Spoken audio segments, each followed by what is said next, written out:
Welcome all of you to the first meeting of the Parliament Consultative Committee of the Ministry of Communications. We are in the midst of an information and communication revolution. This revolution is bringing about fundamental changes in every aspect of life at the national and international levels. It has also opened the prospect of India emerging as an information technology superpower. This prospect will become a reality only if we create a modern nationwide telecommunications infrastructure at the earliest. Telecommunications is also by itself an accelerator of economic growth.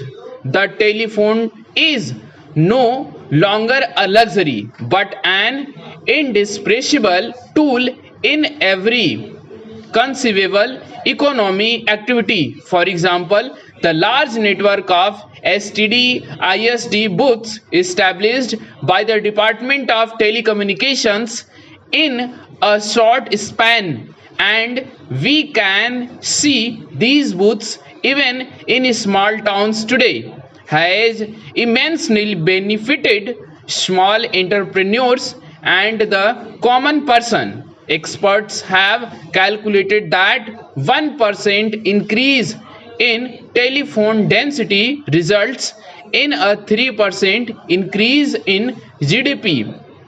As you would make out from the agenda notes, this information and communication revolution has unfortunately largely bypassed rural India. The National Telecom Policy of 1994 had envisaged universal access and availability of basic telecom services on demand. We are way behind achievement of this objective. The failure is most glaring in meeting the target of at least one village public telephone for each of the 6 lakh villages in the country. More than half of these 6 lakh villages still do not have even a single telephone in, not to mention other sophisticated forms of communications. Moreover, the telephone density in such of the villages which do have a connection is very low. This should be matter of concern for all of us. My government will not allow the rural urban divide to get further widened because of failures in policy and implementation to meet our goal in rural telephony. My vision is to see every Indian village connected with the global village that is being created by the information and communication revolution.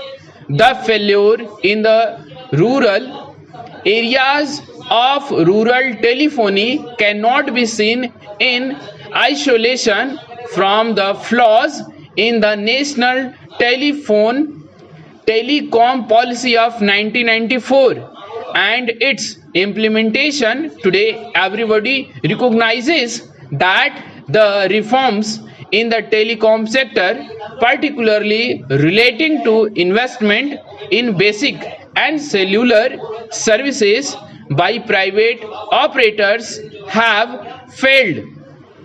The country cannot therefore afford any further delay in resolving the many problems in the telecom sector which my government has inherited from the past. As I have stated on several occasions, we have both the political will and the competence to unravel these knots in the most transparent manner.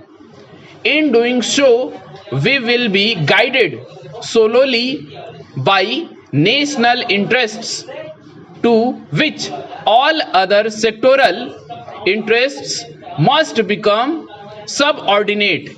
As a first step, we have created a high powered group on telecommunications under the chairmanship of Sri Jaswant Singh.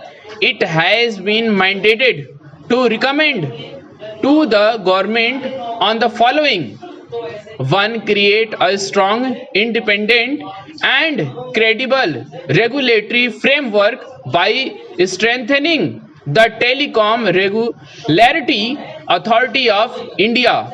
The government will move to suitably amend the TRI Act it found necessary by the group to achieve this objective. 2. To resolve all issues in the telecom sector, including the license fee structure for basic and cellular operators, to ensure fastest proliferation of telecom services in India, including in rural areas. As I have stated before, the government will take suitable action in this matter before the end of the year. 3. To formulate a new national telecom policy to address, among other things, the revolutionary phenomenon of the convergence of telecom, IT, media, and consumer electronics. They suggest that we may have to create a common policy and regulatory framework for telecom, broadcast, cable, internet, and other aspects of convergence. All this will require the evolution and implementation of rational spectrum policy based international experience. In dealing with this important task, I have directed the group not to tinker with the issues but to come up with a fundamental and lasting solution that will both meet the needs of the country and also take into account the rapid technological changes in this dynamic sector.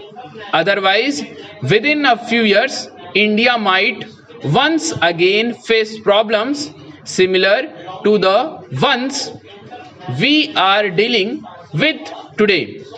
The solution must, among other things, address the national objective of rural telephony. We cannot expect the dot alone to undertake this important social obligation. Private operators will have to share this responsibility and meet their targets speedily. There is also a need to use many different technologies simultaneously, wireless, to ensure cost effective and rapid spread of telephones in villages and hilly areas. The solution must also result in further strengthening the Department of Telecommunications in order to successfully face the increasing competition in the coming years. There are many examples in the world where state-owned telecom organizations have become major players